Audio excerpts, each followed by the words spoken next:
en esta edición, en esta elaboración de este libro. Lo coeditamos, como he dicho, el Centro de Estudios y Publicaciones, el Instituto Bartolomé de las Casas, y también coedita equipos docentes. Este libro llegó hace alrededor de un año a nuestro CEP de parte de EDOP para publicarlo, y nos pareció una iniciativa linda, una iniciativa excelente, y nos pusimos a trabajar en él, atrasando un poco el trabajo por otras cosas que tuvimos el año pasado, pero ahora felizmente lo podemos tener con nosotros. En dos formatos, el formato impreso, que es el que les muestro acá, pero también en un formato electrónico, que será útil sobre todo para quienes viven lejos. Juan ha escrito otros libros, nosotros publicamos uno hace mucho tiempo que se llamaba Para edificar y plantar, y también él ha publicado con la derrama magisterial El Padrecito de la Esperanza. Juan es un escritor incansable y nos tiene acostumbrados a sus cartas a los maestros, en las que comparte sus reflexiones al calor de su labor sacerdotal y como asesor. Su palabra siempre nos desafía, nos desinstala y fortalece en nosotros la esperanza. Hoy día nos acompaña un panel que justamente nos va a permitir apreciar mejor lo que es este trabajo que hoy día publicamos. Nos acompañan el padre Pedro de Bustener, Mirta Villanueva y Ernesto Olano. Y por supuesto también Juan, que está con nosotros y que nos dirigirá unas palabras después del panel. Voy a presentar a nuestros tres panelistas en primer lugar y después voy a dar algunas indicaciones. Pedro de Bustener es un sacerdote belga, llegó al Perú en 1964 y muy pronto adoptó este país como su segunda tierra. Ha sido asesor nacional de UNEC y en 1970, junto con Gustavo Gutiérrez, Felipe Segarra, Rolando Ames y César Arróspide, fundaron el Centro de Estudios y Publicaciones. Desde mediados de los 70 ha tenido a su cargo, junto a Luis Fernando Crespo, las capillas Tres Compuertas y Santa Rosita de la parroquia San Cristóbal en San Juan de Lurigancho, en la diócesis de Chosica. Pedro sigue ahora muy vinculado tanto a los UNECOS que asesoró, como a la comunidad parroquial con la que sigue en relación.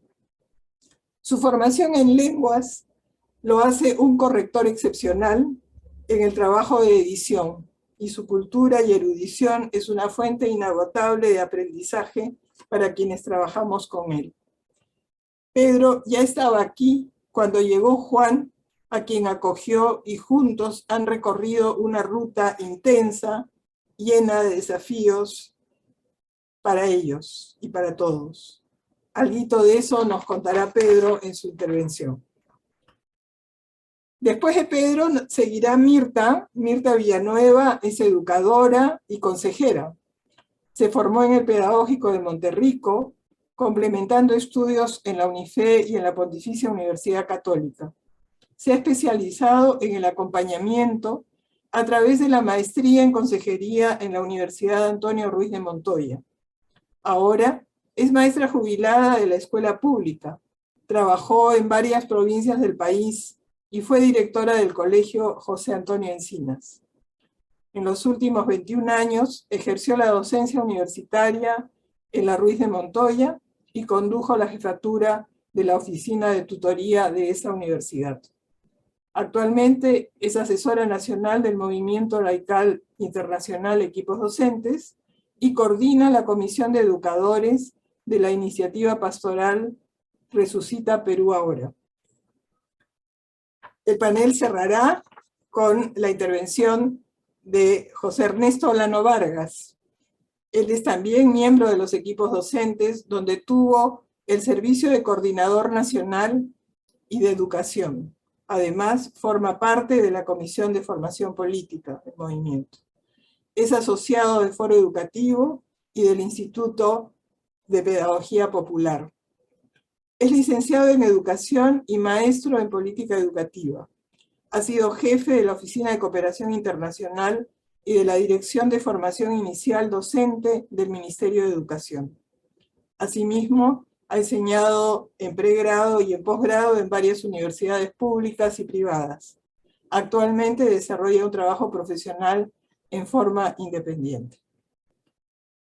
Les cuento la dinámica de este panel y de esta noche. Tendremos intervenciones de nuestros panelistas de 15 minutos cada uno, más o menos. Yo les recordaré un poco el tiempo. Y al final de este panel nos hablará Juan Dumont. Después de que Juan termine, abriremos una rueda de saludos. Para esto, por favor, presten atención. Les vamos a pedir que levanten la manita. Lucy Jauregui la tiene ya levantada, pero preferiría que todavía no la levantes, que la levantes un poco más tarde. Levantan la manita que tienen ahí en reacciones, porque es mejor para poder hacer el orden y poderles dar la palabra. Jaycee Alvarado les dará la palabra, y sí pedimos que sean intervenciones cortitas, ¿no? 1 minuto como máximo para no cansar a Juan, que estará escuchando, y que no sea demasiado largo. Tendremos una media hora para este conjunto de saludos, que pueden ser orales, mediante la manita levantada, pero también, y eso lo recomiendo mucho, por el chat, porque ustedes pueden escribir en el chat, tanto en el chat del Zoom como en el chat de los Facebook, y nosotros nos vamos a tomar el trabajo de imprimir todos esos saludos y entregárselos personalmente a Juan para que los pueda leer con tranquilidad más adelante. O sea que el saludo escrito yo lo recomiendo porque quedará más en el tiempo, ¿no? Como siempre. Sus micrófonos están apagados para no tener ruidos que interfieran las intervenciones, y les abriremos el micro solo cuando les toque el turno para hablar. Les agradezco nuevamente, y ahora entonces comenzamos nuestro panel con la intervención de Pedro de Ustener. Pedro, abre tu micro.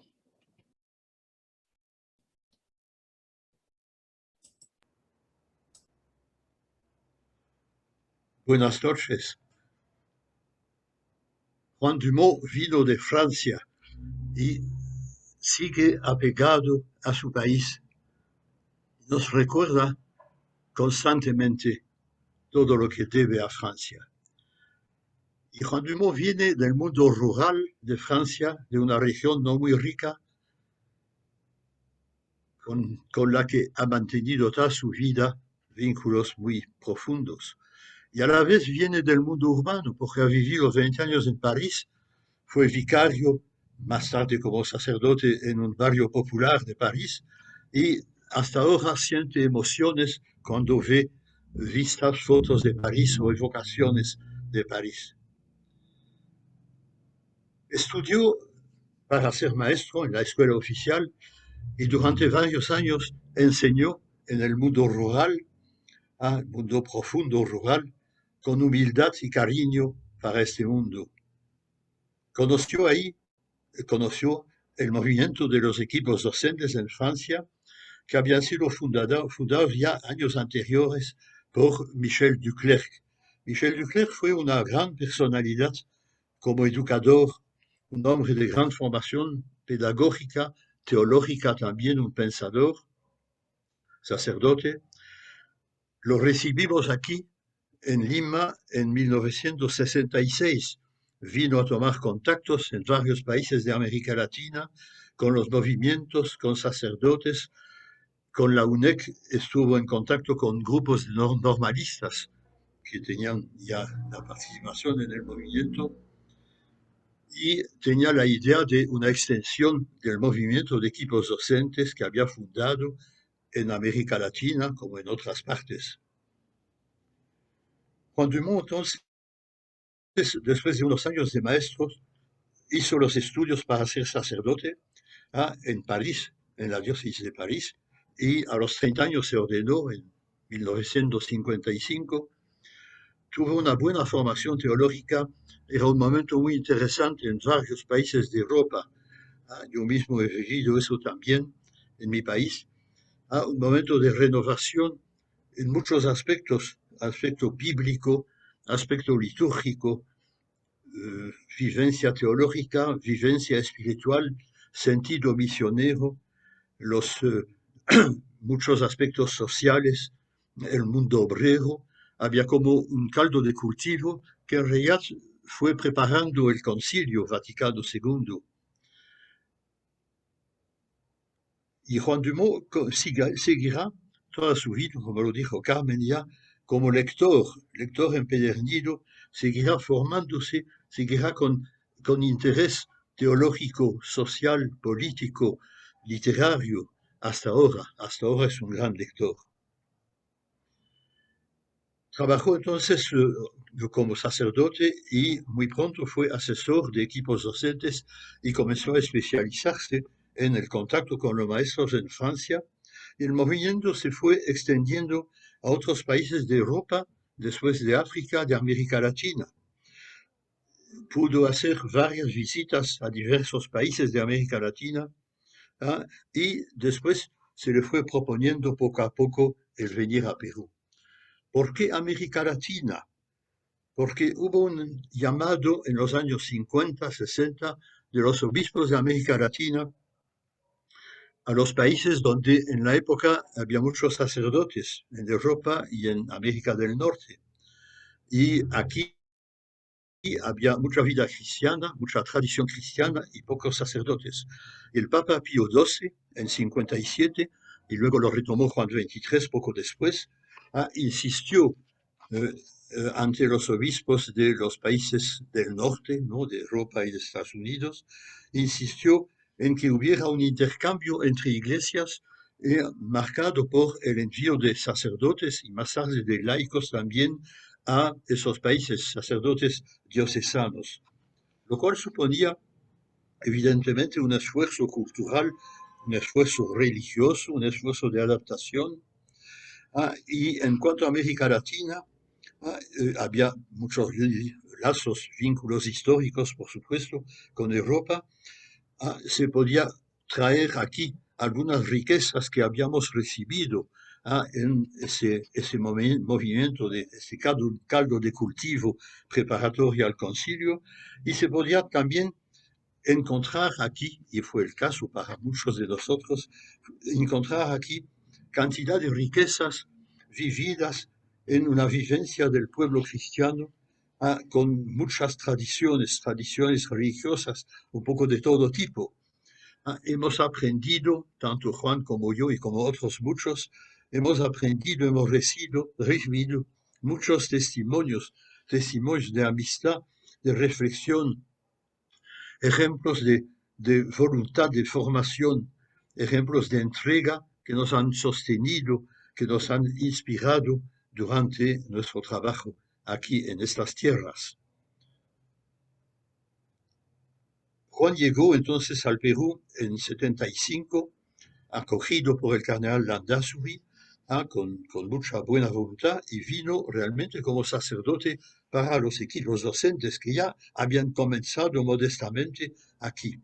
Juan tenía entonces 50 años y hizo el gran esfuerzo de aprender el castellano, lo cual no era tan fácil con su edad, y se quedó hasta ahora, 46 años, un poquito más, trabajando aquí, principalmente con los equipos docentes, de los que no voy a hablar porque los dos panelistas que me siguen conocen mucho más, aunque las conozco un poco también. Después de aprender el castellano, se instaló en Caja de Agua, el barrio popular de San Juan de Lurigancho, acogido por el padre Matías Siebenaler, y tuvo acceso y tuvo participación en la vida parroquial. Recibía cantidad de visitas. Caja de Agua llegó a ser más conocido en Lima por la cantidad de visitas de personas de equipos docentes que venían de todo el país a buscar a Juan Dumont, que tenían que encontrar dónde quedaba Caja de Agua, que no era tan fácil encontrarlo a veces, ¿no? Participó entonces en la vida parroquial. Teníamos una reunión semanal con algunos sacerdotes y religiosas donde participaba. Nos explicó varias cosas y aprendimos mucho de él. Nos explicó, por ejemplo, que un hombre tenía que, había una tradición, un dicho, tenía que plantar un árbol, escribir un libro y tener un hijo. Plantó un árbol rápidamente, plantó todo un jardín delante de la casa parroquial, se levantaba de madrugada para arreglar sus flores, y escribió varios libros. No tuvo hijo, que se sepa, pero tuvo cantidad de hijos y más todavía de hijas. Nos dio varios ejemplos de adaptación cultural y de aceptación del mundo popular. A la vez era un experto cocinero y me acuerdo muy bien, nos acordamos varios del pato con naranja, que era una de sus especialidades, y tenía que prepararlo desde la víspera, desde la noche antes, y era realmente una delicia. No voy a hablar de los viajes de Juan numerosos en el Perú y en América Latina, porque ahí también hablarán los que me suceden. Pero quiero hablar todavía un poco del aspecto político. En los maestros, en la época era muy politizado, lo señalan en el libro, y hubo desde el comienzo de su asesoría grandes momentos, grandes huelgas en 78, en 79, el sindicato, muchos maestros eran miembros del sindicato principal, que era el SUTEP, durante muchísimos años, con un peso grande en el país y con una politización muy fuerte. El SUTEP muy dominado por Patria Roja, como lo señala también en el libro. Hay algunas páginas muy interesantes casi al final del libro que estamos presentando, donde da varios aspectos de lo que se podía vivir ahí. Se podría quizá completar todavía un poco para otras iniciativas sobre esos momentos. Juan Dumont muy pronto tuvo contactos muy seguidos con dirigentes históricos de esos movimientos de maestros sindicales. Y Juan logró apoyarlos moralmente, apoyarlos incluso personalmente en muchos casos, y también apoyarlos por su crítica, mantener con ellos un espíritu crítico, porque a veces la gente no distinguía bien todos los problemas. Mantener también un contacto con la Iglesia, con Monseñor Germán Spitz, que fue delegado para eso, lo explica en el libro, y fue realmente una presencia cristiana muy importante para personas que muchas veces formadas o deformadas por un marxismo un poco elemental. Y también a Juan creo que lo ayudó a insistir entre los maestros en el aspecto político y social, en la importancia del compromiso político, cosa que es muy importante para vivir todavía actualmente. Y yo creo que en ese sentido él aportó bastante a muchos maestros. Termino esta intervención señalando la fidelidad de Juan a las amistades.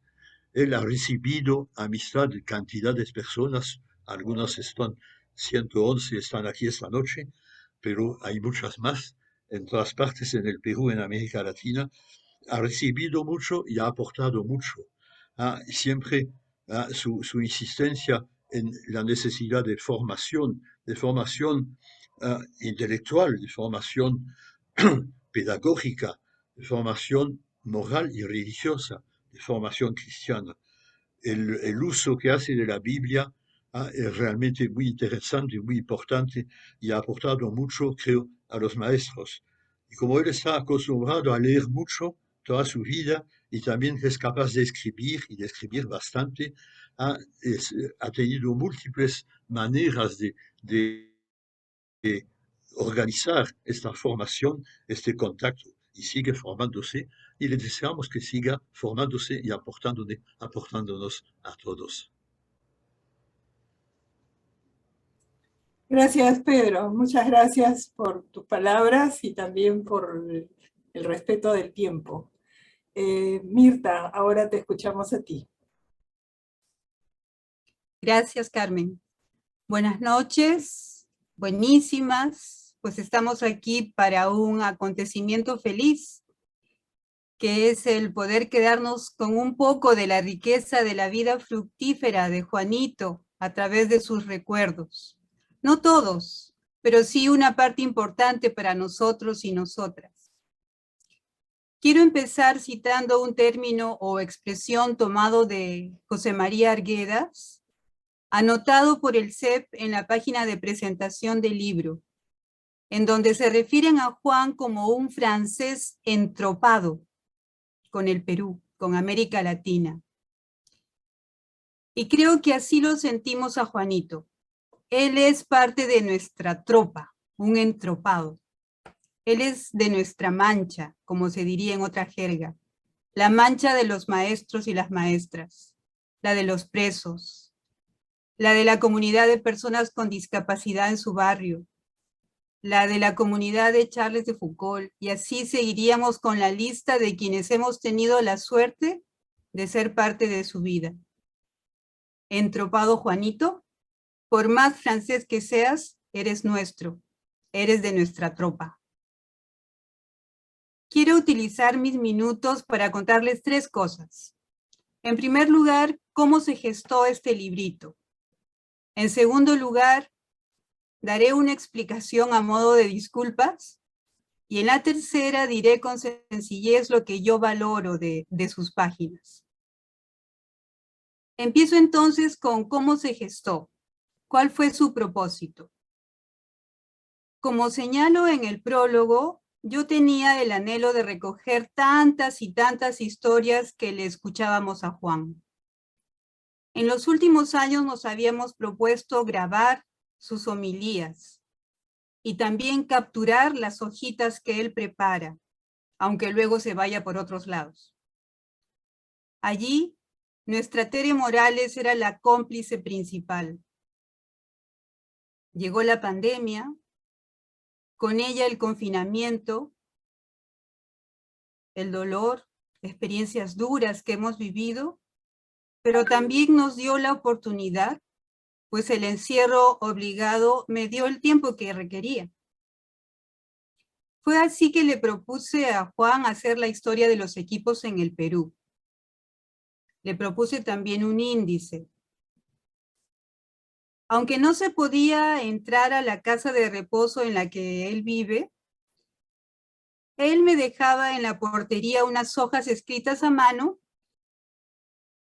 Yo las recogía generalmente los días miércoles, las pasaba a la computadora, les trataba de dar orden y siempre quedaban algunas palabras sin entender, pues Juanito, como saben los que lo conocen, tiene una caligrafía terrible. Aunque yo, profesora de redacción de varias décadas, me arreglo bien con eso. Y así regresaba el grupo de hojas, él recordaba o añadía o aclaraba algún dato. Y así armamos estas páginas y hubiéramos podido seguir, pero si queríamos vivir este momento como lo hacemos hoy, lo más prudente era parar.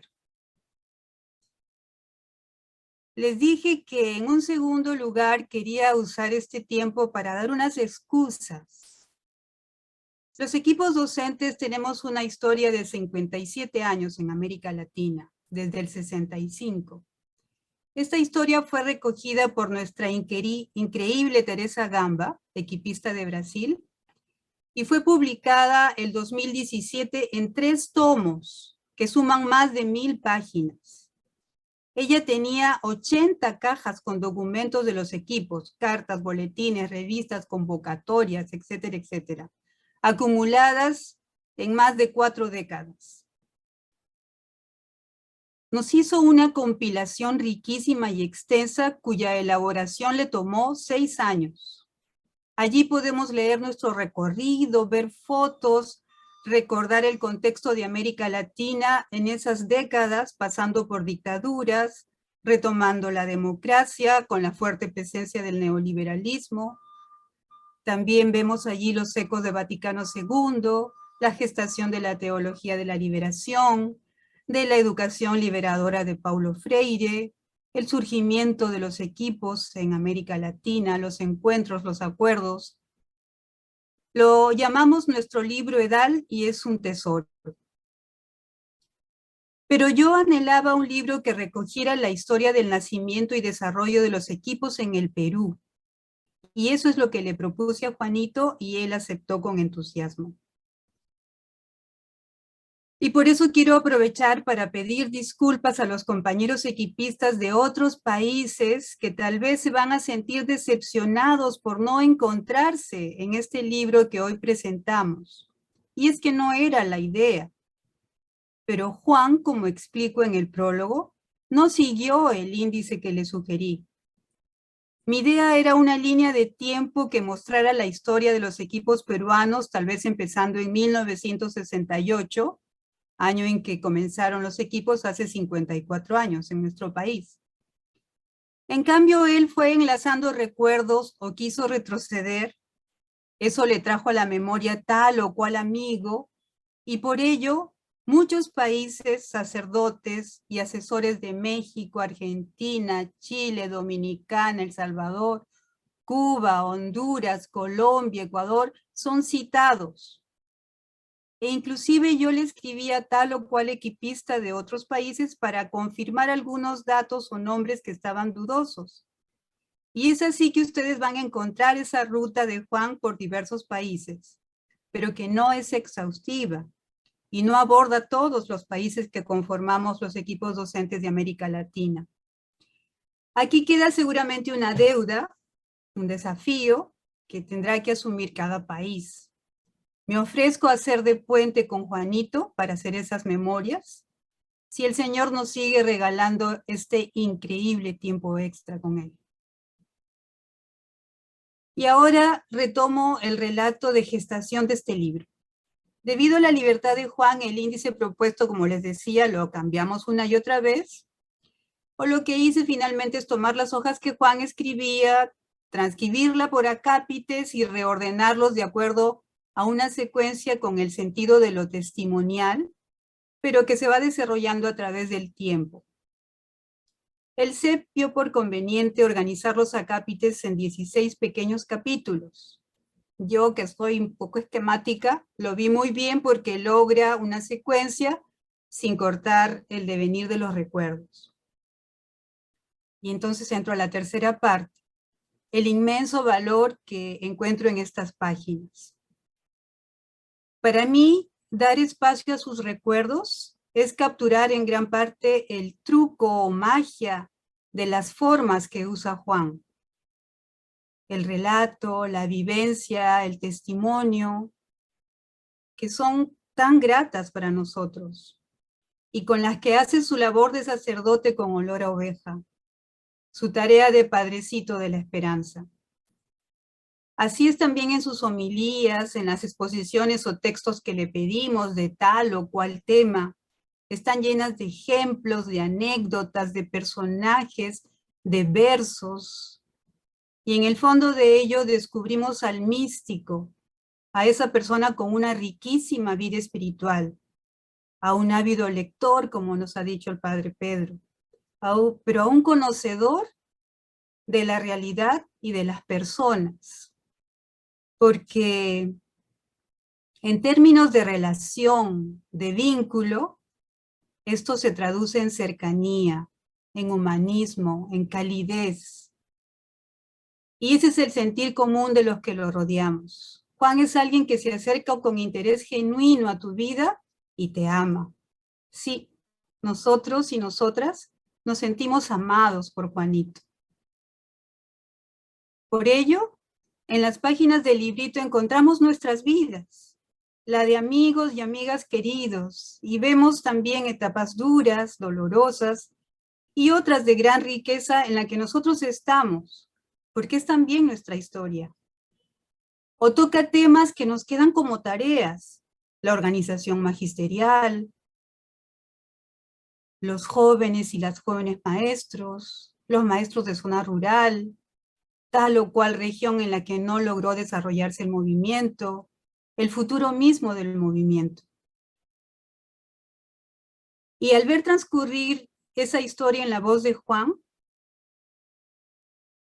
y en los pequeños recuadros con otras voces que lo acompañan, tomamos mayor conciencia de que somos un colectivo con sentidos, con búsquedas, con avances y tropiezos, pero con un horizonte común, el de la construcción de un mundo de fratellis y fratelas, al decir de Papa Francisco. Y con esto quiero terminar con otro rasgo de Juan que leemos en forma transversal en estas páginas. Su profunda pertenencia, fidelidad y amor a la iglesia de Cristo. La iglesia que, como dice Papa Francisco, haciendo alusión al Evangelio del Buen Samaritano, una iglesia o un cristiano que sigue el mismo camino de Cristo va a buscar a quien está perdido, se interesa por quien está lejos, se toma en serio las situaciones de quien sufre, sabe llorar con quien llora, tiende la mano al prójimo y se lo lleva sobre los hombros y en el corazón, como es el caso de Juanito. Gracias. Muchas gracias, Mirta. Ha sido muy linda tu reflexión y creo que nos refleja mucho la experiencia de la elaboración del libro. Creo que eso es un valor impresionante en esta experiencia en medio de la pandemia, en medio de todo ello. Terminamos este panel con la intervención de Ernesto. Ernesto, te escuchamos. Sí, ante todo, muy buenas noches, y yo quería agradecer muy especialmente a Padre Juan por haberme invitado a ser parte de este panel de presentación de su libro. De igual manera al Centro de Estudio y Publicaciones y al Instituto Bartolomé de las Casas por haber respaldado esta iniciativa tan importante que tomó Pochi de animar a Juanito a escribir un poco el itinerario de los equipos docentes en el Perú y también parcialmente en América Latina, como ya lo explicó Pochi bastante bien. Solamente referencialmente quería señalar de que yo encontré al Padre Juan, diría así, hace 43 años, cuando era parte de los docentes del Colegio Madre Admirable del Agustino, en 1989, y desde allí hemos tenido una vinculación bastante estrecha.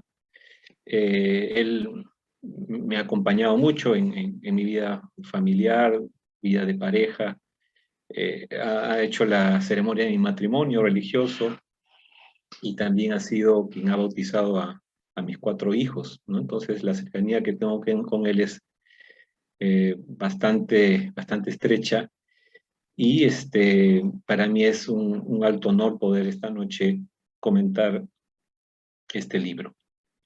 Debo señalar, como ya también se ha dicho en otras intervenciones de Pochi fundamentalmente, de que este es un libro elaborado de manera colectiva, ¿no? Que tiene, diría así, un autor principal, que es Juan, pero que está acompañado de muchos testimonios personales y colectivos de equipistas, tanto del Perú como de América Latina. Para quienes se interesan en este libro, debería de señalarles, contarles, que el libro resume el inicio de los equipos docentes en Francia y en parte de Europa, porque es ahí su raíz, en el año 1942, ahí se inicia, pero también desarrolla de manera más amplia cómo el movimiento inicia y progresa en el Perú y en América Latina en un proceso permanente de crecimiento, de organización para poder estar más presente en el mundo. En ese sentido, por ejemplo, se resalta la importancia de las coordinaciones de los diferentes asesores religiosos, religiosas, laicos, que componen parte de nuestro movimiento. Pero por otro lado, también expresa lo que viene a ser los retos actuales que tiene el movimiento como parte de su acción evangelizadora en el mundo, ¿no? En ese sentido, se plantea cómo desarrollar una educación liberadora, ¿no?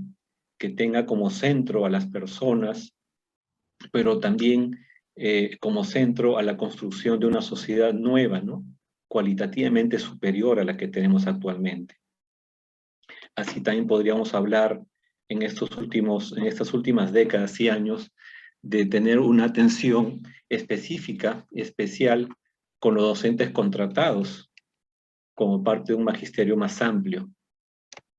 El interés por avanzar en atender, en llegar a docentes de zonas rurales, a docentes que trabajan en pueblos originarios, como también los temas de la atención en la casa común, es decir, frente a los problemas ecológicos, como también en la construcción de una democracia participativa, centrada en la dignidad de las personas, el bien común, ¿no? Y la preocupación frente a las trampas de la política y de la lucha frente al neoliberalismo consumista y egoísta, ¿no? Que destruye a las personas y destruye al mundo en su totalidad. También es importante señalar que en el libro se resalta al menos dos aspectos importantes de lo que es la metodología del trabajo del movimiento, ¿no?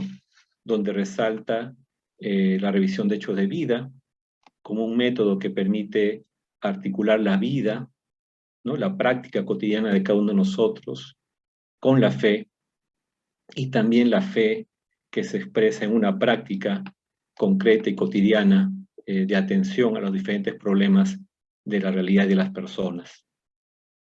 Y junto con ello, como nos lo recuerda nuestra amiga Betty Abadí en el libro, otro elemento importante son las cartas que Padre Juan. Ella señala que las cartas del Padre Juan fueron el motor que nos impulsó a formarnos profundamente con una visión nueva sobre muchas realidades, nos hicieron descubrir un mundo que no caminaba, con una fe fuerte y una esperanza movilizadora hacia el proyecto por el cual Dios Padre envió a su Hijo para el reino de Dios. Agrega, ¿no? La opción por los pobres que ya teníamos, con estas cartas se hizo más coherente, más valiente, más creativa.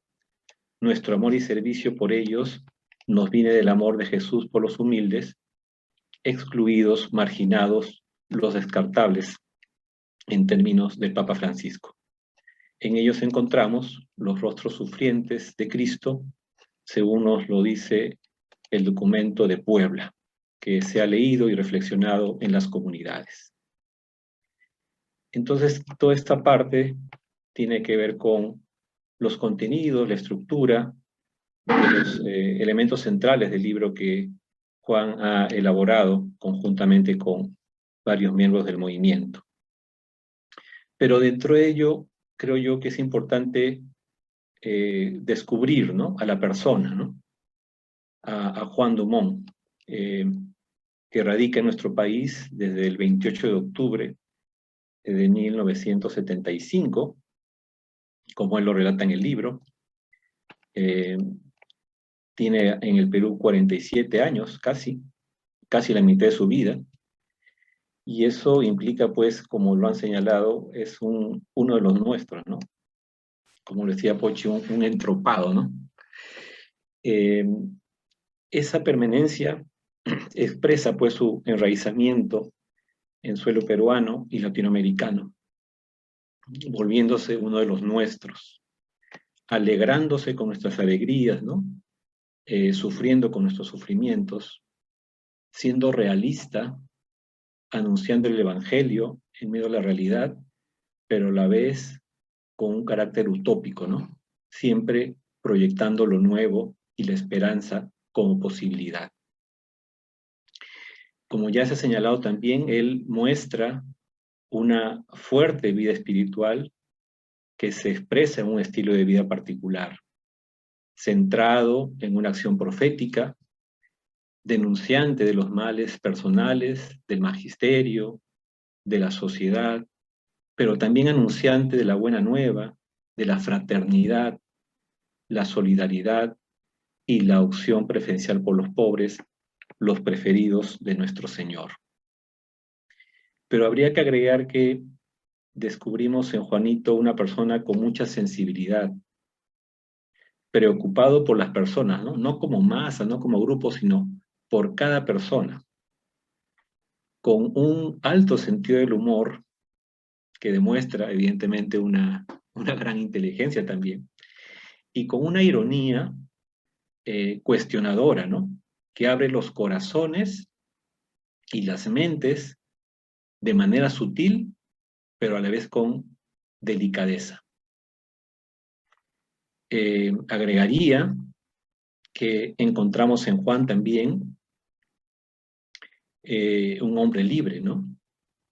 No es un cristiano parametrado, basado en formulismos y recetas, sino es un hombre contemporáneo, un hombre de nuestro tiempo, abierto a las novedades del mundo, del país, con una mirada atenta desde la palabra de Dios, siempre vigente, siempre actual, actitudes desarrolladas en su enraizada fe y convicción en las promesas del reino. Quería terminar esta breve presentación, este breve comentario, y se ha hecho alusión efectivamente al nombre del libro, Memorias de un francés por los caminos, pues justamente siempre Juan ha sido un gran caminante, ¿no?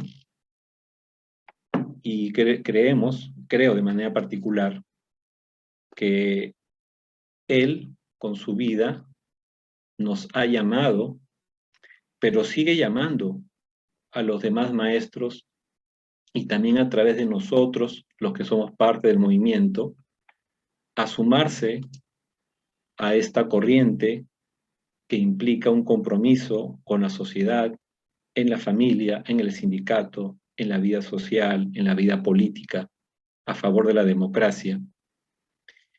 En esta mirada de que la fe se vive en concreto, pero que no puede estar encerrada en uno mismo, sino que tiene que ser anunciada, ¿no? Como lo dice nuestro Señor en el Mateo 28, 16, 20, Jesús se acercó y les habló así: me ha sido dada toda la autoridad en el cielo y en la tierra. Vayan pues y hagan que todos los pueblos sean mis discípulos.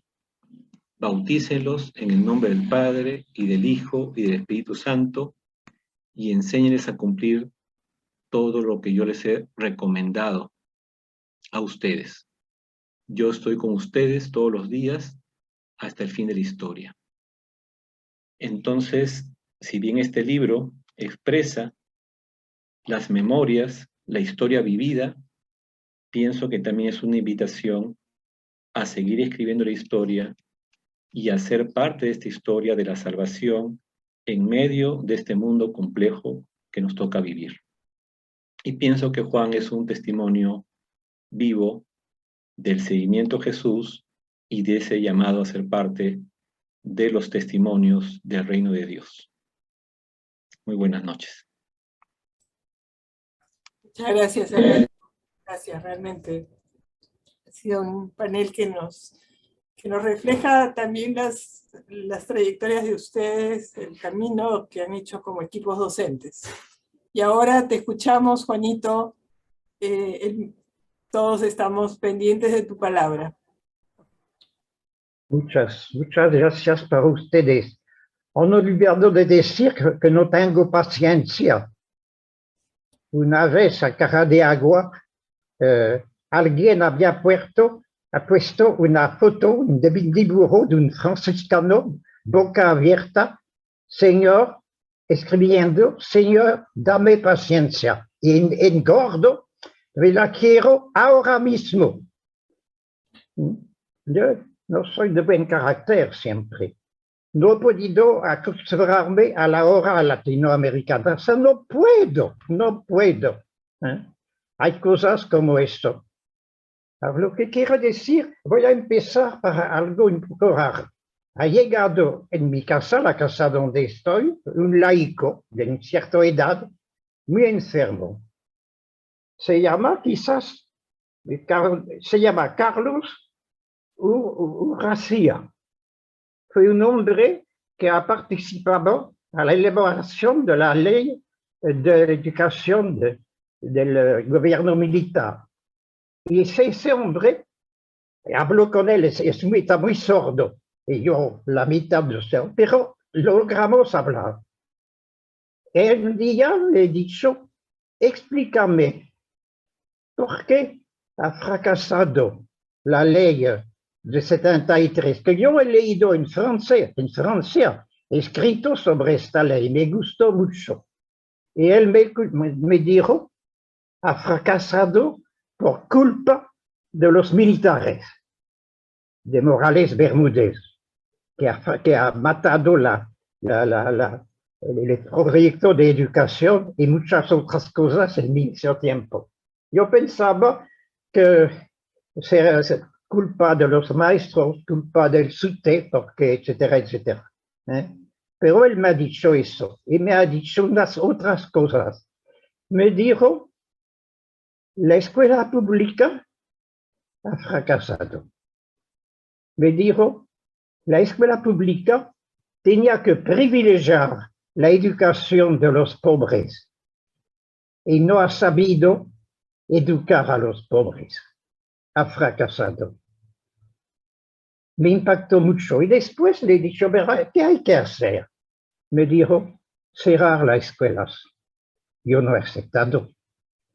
Y me impresiona mucho. Quizás uno de ustedes han conocido a ese hombre que tiene una pasión por la educación de los pobres.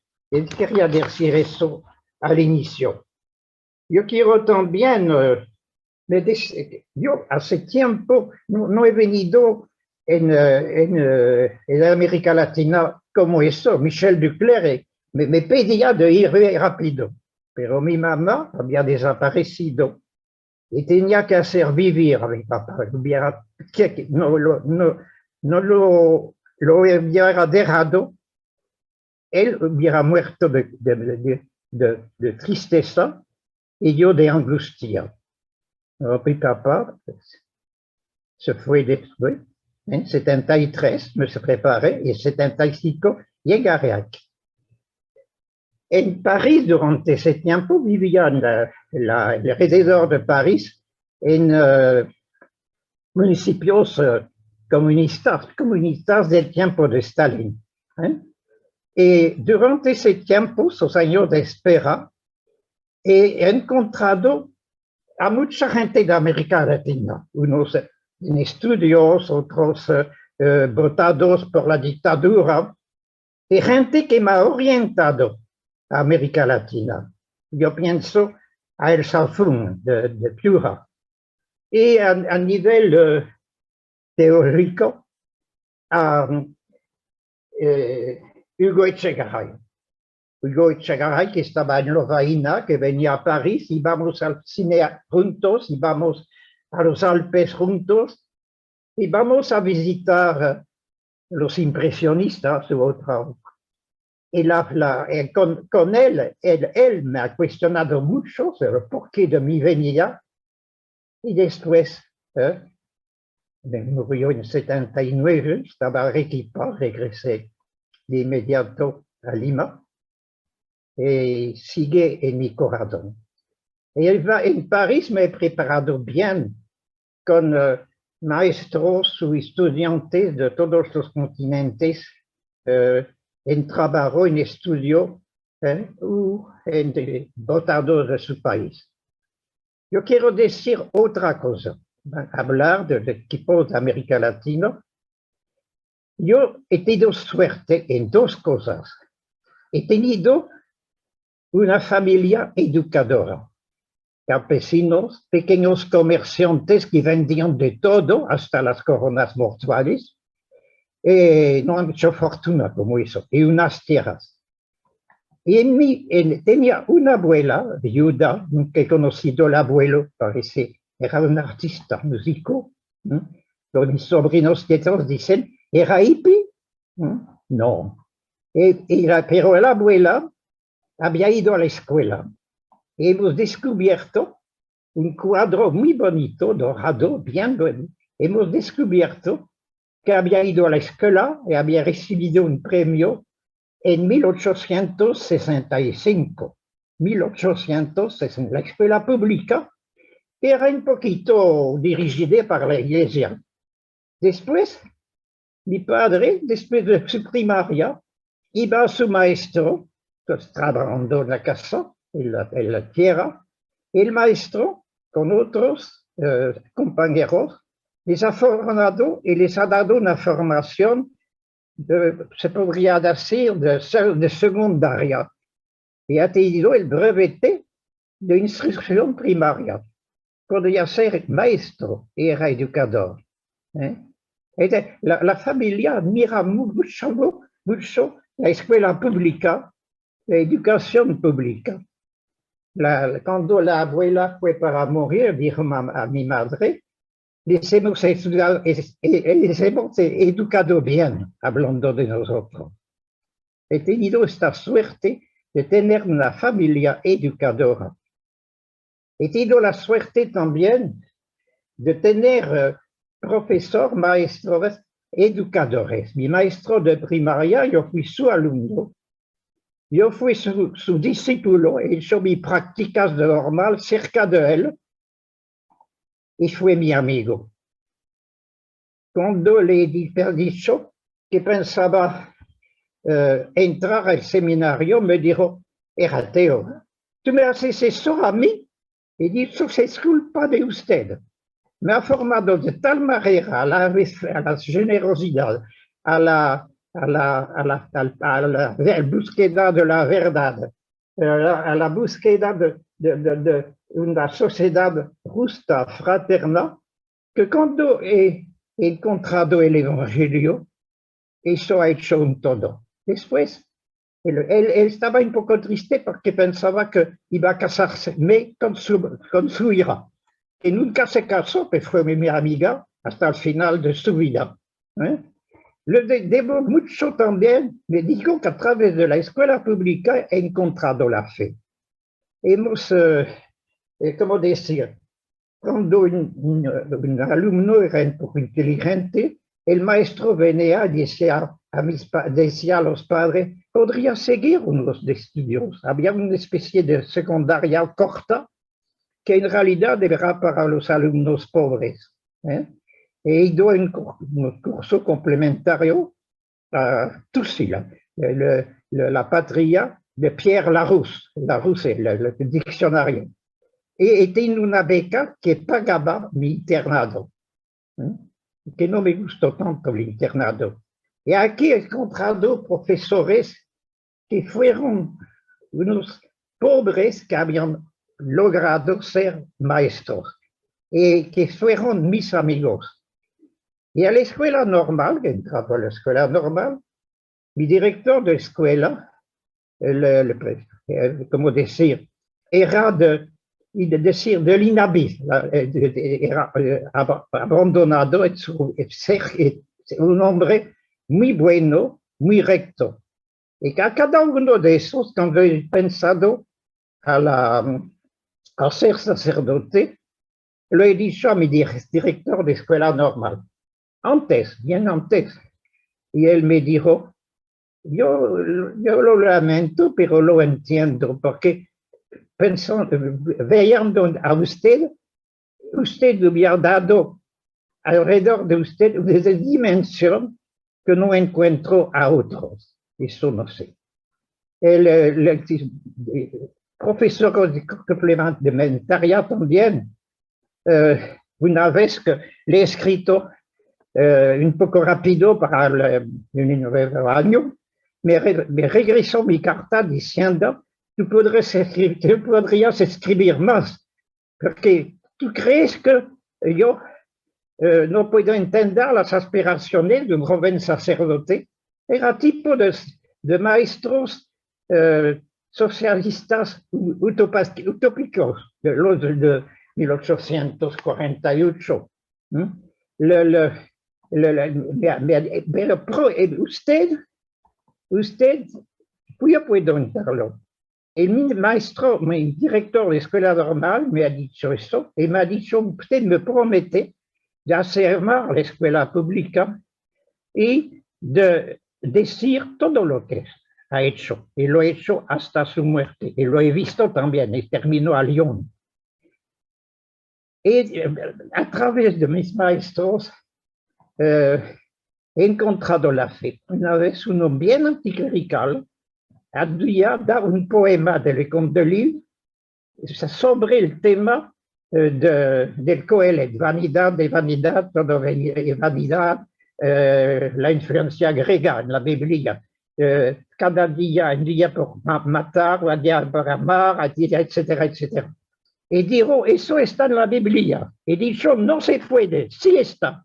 Y cuando terminé el curso, me fui con mis pequeños francos buscar una vieja Biblia en la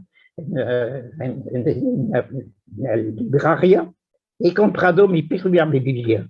Es un maestro, un profesor anticlerical, pero que buscaba la verdad, que me ha puesto en el camino de la Biblia. Tenía 17, 18 años y la Biblia nunca la he quedado. Sí. Yo me digo, hay que contar la escuela de Francia, la escuela pública, ha nacido en conflicto con la Iglesia, que quería ¿cómo decir? Que seamos en instituciones cristianas. Cuando entré al colegio, mi mamá me presentó al párroco del lugar y dijo, espero que seguirá buen cristiano. Y el otro contestó, ¿usted se dice cristiana? Y pone sus hijos a la escuela laica. Y fue, no sé por cómo, he guardado la fe. La escuela pública, en 1880, se hizo escuela obligatoria, gratuita y laica. Y visto, los maestros tenían, ¿cómo decir? No amaban la iglesia, porque la iglesia no les amaba, pero eran muchos gente anticlerical, pero profundamente marcada por el sentido del bien común, la mayoría, de la verdad y de tolerancia. Eso nos ayudó mucho. Es en ese mundo, a mí, que se ha fortalecido mi fe, pero también porque he conocido los equipos docentes. En 42 han nacido, en 44, 5 he entrado en ellos. Necesitábamos una fe que correspondía a nuestros estudios. Michel Duclerc decía también, hay que evangelizar su inteligencia. Y eso nos llevaba a leer, a profundizar los problemas del momento, a evangelizar nuestra inteligencia. Es lo que ha hecho también Gustavo Gutiérrez con los estudiantes que frecuentaban. Así, yo fui maestro de primaria, maestro unidocente, me gustaba mucho, en un pueblo perdido, al sur de Borgoña, muy bonito, muy solito en esa escuela. Y yo tenía que vivir mi fe, he conocido los equipos docentes, me han ayudado a ser cristiano lo más adulto posible. La primera vez que he ido a la misa en el pueblo, nunca habían visto a un maestro ir a la misa. Nunca habían visto a un maestro comulgar. Fue como una bomba en medio del pueblo. Y se han acostumbrado. Y yo he vivido bien eso, me parece. Y como decir, te digo un momento, como decir, que estaba muy libre a mi escuela aislada, los supervisores no venían por miedo al barro para sus zapatos, y me sentía libre. Hemos hecho una escuela comunitaria, familias de alumnos que se enseñaban unos a los otros. Una democracia participativa. Los grandes ayudando a los pequeños a leer, a escribir, etcétera, etcétera. Y con gran libertad y alegría. Hacia teatro también. Un día, un joven campesino me dijo, tú no estás como los demás maestros. Y dije, ¿por qué? Me contestó, tú nos amas. A ese momento pensaba ir al seminario. El padre Chenu, que nos conocemos, era de acuerdo que me quede maestro. Pero, ¿qué hago? ¿Me quedo aquí o voy al seminario? Finalmente, he ido al seminario, pero no he hecho el servicio de la escuela pública y de los cristianos de la escuela pública. Bueno, no quiero hablar demasiado porque después agradezco lo que han dicho. Yo pienso que la escuela pública en Francia ha sido anticlerical, por culpa de la Iglesia. Fue declarado laica, significado viviendo pensamientos diferentes en el pueblo, en los niños, con respeto, diálogo, etcétera, etcétera, y búsqueda de la verdad. A la escuela normal, en general, la gente pensaba lo que quería. Nadie hablaba de ideología, pero en mi promoción había unos vivos, 4 o 5 cristianos de los equipos docentes y un grupo comunista. Y en el normal estaba con 2 comunistas del tiempo de Stalin. Y nos confrontábamos y nos explicábamos. Un día uno me dijo, te quiero, Juan, pero si el partido me pide de matarte, seré obligado a matarte. Yo no me mato. Hemos desarrollado una gran amistad con ellos. Les he visto hasta la muerte de ellos.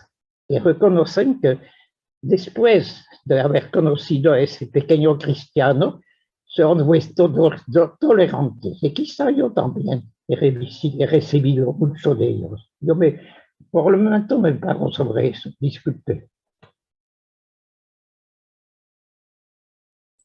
Gracias, Juan. Podríamos quedarnos escuchándote, compartiendo lo que ha sido para ti una experiencia tan intensa y tan fuerte, ¿no?, en tu propia vida.